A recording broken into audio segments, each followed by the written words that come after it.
Cook County store owners, basically Chicago, right, say the new state's attorney, O'Neill Burke's tightening of felony retail theft rules is much welcome. Now, Kim Foxx, the old attorney general, they raised it up to $1,000 if you steal in excess of $1,000 worth of merchandise, felony for you. Well, the new attorney is coming in and saying, $300. Is this going to make a difference? Is this going to work? Is Chicago suddenly going to become safe? Yeah, let's get into it. Here we go. Getting tougher on crooks who steal from Chicago stores. That's one of the first missions laid out by new Cook County State's Attorney Eileen O'Neill Burke. She's dropping $1,000 threshold, the threshold to make retail theft cases a felony, to $300. CBS News Chicago investigator Tara Molina tells us what this change means for Chicago. The change in how retail theft cases are charged is music to the ears of small business owners like this one. He tells me all thefts hurt, but this should help. Oh, man, look at that. And just the loss all on video. With theft across the city at a high we haven't seen since 2019. Support the Constitution. The newly sworn-in Cook County State's Attorney Eileen O'Neill Burke is doing away with the $1,000 threshold for a felony retail theft charge. Her office telling us, effective now, quote, the state's attorney's office will be following state law, which sets the threshold for charging retail theft as a felony at $300. A felony charge means harsher penalties. It's going to help all business. That's Dave Garfield of Garfield's Beverage Warehouse. Certain products, we only put so much on the shelf because we know they're specifically targeted. All too familiar with retail theft. $300 is a few bottles nowadays, so that definitely makes a big difference. Garfield, the voice of small retailers across Cook County, according to Rob Carr. See, there's hope. With the Illinois Retail Merchants Association. More strenuous approach on crime will discourage those. As you've noted and documented so well over the years, organized retail crime has become far more violent and confrontational and damaging. So what will this really change? We looked closer, going over the state's attorney's numbers from Kim Foxx's 8 years in office. Their numbers show arrest rates for any kind of theft low, 7% in Cook County. And by the time those cases got into the office for felony review, 7%. Not even 10, not even double digits. 7%. That is so embarrassing. So embarrassing. And you know what? We're going to get into it. But my thought on this is, all right, so you drop it from $1,000 to $3 to $300, right? If you've still got a bunch of judges, if you got a bunch of prosecutors that, you know, are more justice reform minded, this isn't going to do much. It's just a number, 1,000 to 300. But it's in the right direction. Let's just keep going. We'll finish out this video. At Fox's $1,000 level threshold, only 44% were approved for charges countywide, only 35% in Chicago. Moving to prosecution, we only saw 3,704 guilty verdicts countywide in 8 years when it comes to theft. 3,700? That is all? I mean, are you kidding me? That is absolute insanity.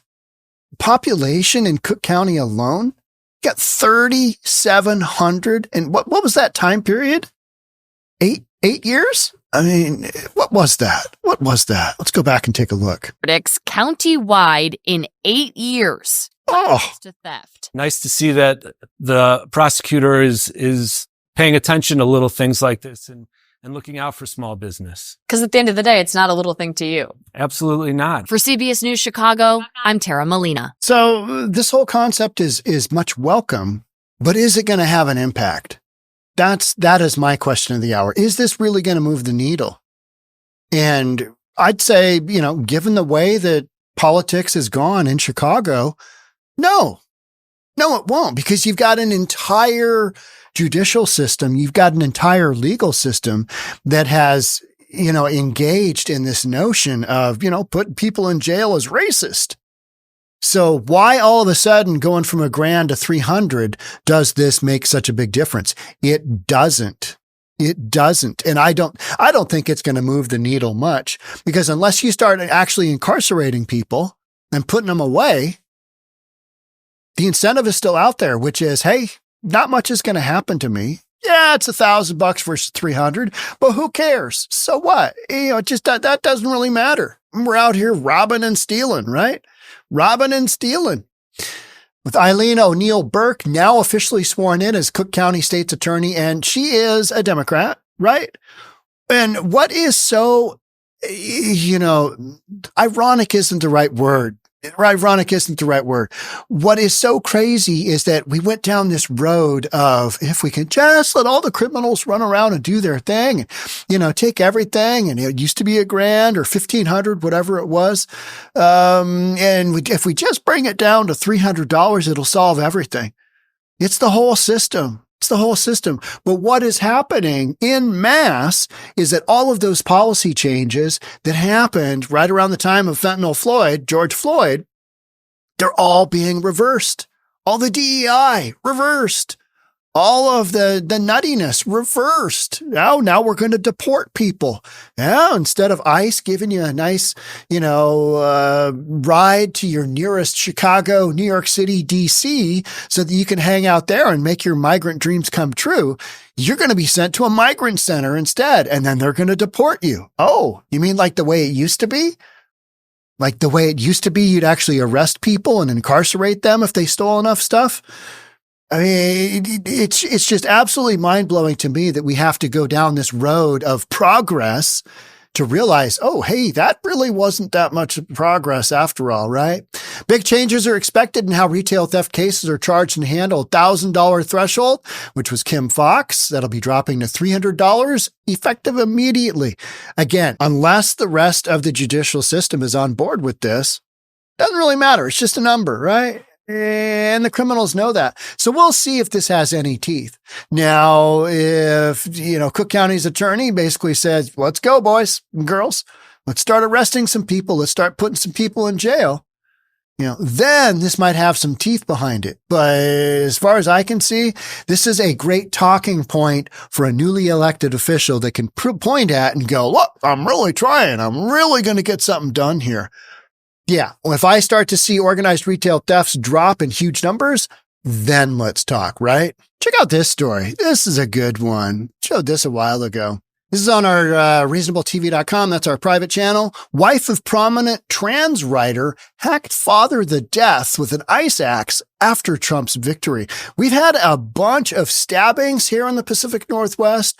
We've had just one right up the road from me, a mile away from me. Just a bunch of people out with knives. That one was a 77-year-old whacking his 76-year-old wife. But let's stay on topic here. Got the wife of a prominent trans writer. She's a Blue Origin manager. That's Jeff Bezos. Not a shocker, right? Butchers her father with an ice axe after the election results. The election didn't go her way. She's just, Where can you see that? reasonabletv.com. What's it going to cost you? $3.99 a month, 14-day free trial. Check it out. Thanks in advance. Organized retail thefts have been caught on camera and made the news with troubling regularity over the past few years. I have concern. I have great concern about what's going on, about all the stuff being stolen. Short-term consequences, stores being left to count their losses and make costly repairs. Yeah, that's where leadership on so many of these decisions just out to lunch. And I honestly think they don't give a rat's ass. And that's why you've got so many folks that don't have a background in business, never owned a store, never run a business. Instead, they're long-term politicians and they don't really get it, nor do they really care. And that, I think, is so much of what, pushback in the last election, presidential election, was all about, is that folks are recognizing, hey, you know what? Maybe the folks that we've been, voting for this whole time. And I've heard so many Democrats say, I'm a lifelong Democrat, but I voted for Trump. And you're like, you're getting on board. Interesting how the wheels of motion, after years and years of voting the same type of politician into place, things are changing. ever so slowly, ever so slowly. And this is part of that process, right? The long-term consequence can involve those stores going out of business and leaving spaces vacant. When it comes to retail theft, the problem, the aftermath, and the loss have all been caught on video numerous times. Yeah, we know that. We've seen that just over and over and over. I don't need to tell you, of all the news stories that we've covered in Chicago, of cars, being stolen and then just being run right through store windows, doors, whatever. People getting out and just robbing a bunch of stuff. They don't really care if they're on security camera because let's be honest, nothing is going to happen to them. So now that this threshold has been lowered, does it stop that criminal activity? No, but it's a step in the right direction. With theft across Chicago at a high we haven't seen since 2019. Since all the way back 5 years ago. And that was right before the pandemic. Isn't that interesting how those two things kind of go hand in hand? And the George Floyd thing. Newly sworn in top Cook County prosecutor O'Neill Burke said it's time to do away with the rule change that Foxx made regarding retail thefts. Felony charge means harsher penalties upon conviction compared with the misdemeanor charge. We all know that. We're all aware of that, right? I mean, it's a higher level of crime. Felony, $300 and up. What does that actually mean now? Yeah, that's the question of the hour, right? That's what I'm here babbling about. I don't think it means much, but what it is it's a trend that you can point to and say, okay, all right. Yeah, we're going this direction instead of going this other way, which was, DEI hires are great. Let's not arrest anybody for anything. Let everybody live wherever they want, homeless or not. It doesn't matter. Just let people do whatever. Let people do all the drugs they want. It's going to be great. This is just going to be God bless America, 10 ways from Sunday. And it's all going to work out just, cheery. And yeah, that didn't happen. So here we are. We're at this junction, right? It's going to help all business, said Dave Garfield of Garfield's Beverage Warehouse. I don't think it is. No, certainly not in the short term. But certain products, we only put so much on the shelf because we know how they're specifically targeted. Yeah. Well, okay. Maybe criminals are going to think twice about what they steal. Hey, how much is that? Oh, yeah. I don't think, short term, I don't think it's going to impact much, but you start incarcerating some more folks because they've, gotten used to stealing all this stuff. $300 at the booze store. It's only a few bottles now, right? I mean, of the good stuff, of the expensive stuff, the top tier, the top shelf stuff. So there's hope. The more strenuous approach on crime will discourage those. As you've noted and documented so well over the years, organized retail crime has become far more violent and confrontational and damaging. So to me, the real issue is getting these folks off the streets. Every big city has a few hundred criminals that they know are proportionally responsible for a massive percentage of crimes in that city. You start incarcerating them, you start targeting them, incarcerating them, putting them away, putting them in jail.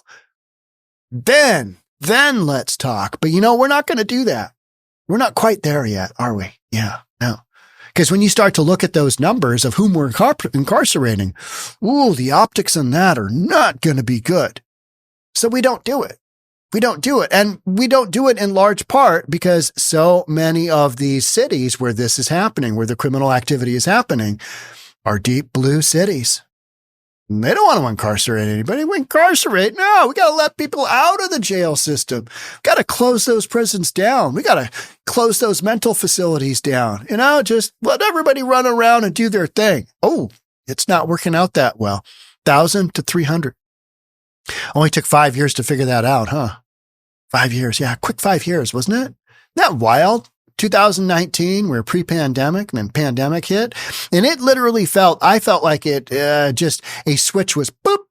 And we were off to the races. Here in Seattle, I mean, just all these stories started happening. And you're like, what is going on? Did I miss the memo? Did you miss the memo? As a store owner, did you miss the memo? That all of a sudden, boop, criminal activity is okay. Steal a car, run said car into said store, run out, get busted, nothing happens. 45 convictions later, nothing happens. Yeah, that's justice reform, isn't it? Yeah. No reform, no justice. It's kind of like harm reduction. No harm, all harm, no reduction. It's crazy. It's like DEI being didn't earn it. All of these policies are being questioned. You know why? Because they didn't work. Increasing that threshold up to $1,000 just tells criminals, hey, steal the cheap stuff and you're all good. And $1,000, that's a lot of stuff. You're a store owner and you've got that stuff just rolling out your door all day long. Ask Target how that goes. Ask Walmart how that goes. Ask, the Nike store that goes out of business how that goes. It doesn't. It doesn't. But, you can't expect this kind of thing to be basically impacted overnight by policy. But at least we're going in the right direction. We're not going where we were in 2020 and 2021, which was defund the police, greatest concept ever. Let's abolish the legal system. Let's abolish judges. This is going to be great. We just know this is going to work. And then, crime numbers just boop to the moon, just spiked, right? They just went to the moon. So now we're on that other side. Well, here's what I'm doing. 1,000 to 300. This will be hunky-dory. Businesses get all pumped. Now, it's because something positive is happening. Something positive is happening. And it may not have the impact that I think folks think it will, but it's that first step back in the right direction of, of being reasonable. That's what this is all about. We had laws on the books before, right? Because that was reasonable, because that was a deterrent against all this criminal activity. And we took all those deterrents away, and then we thought, this is weird. Crime's spiking to the moon. That is the strangest thing ever. No, because we need some more reasonable people in there making decisions. So that's where we sit. All right. Thanks so much for being here. I'll catch up with you in the next one. Bye for now.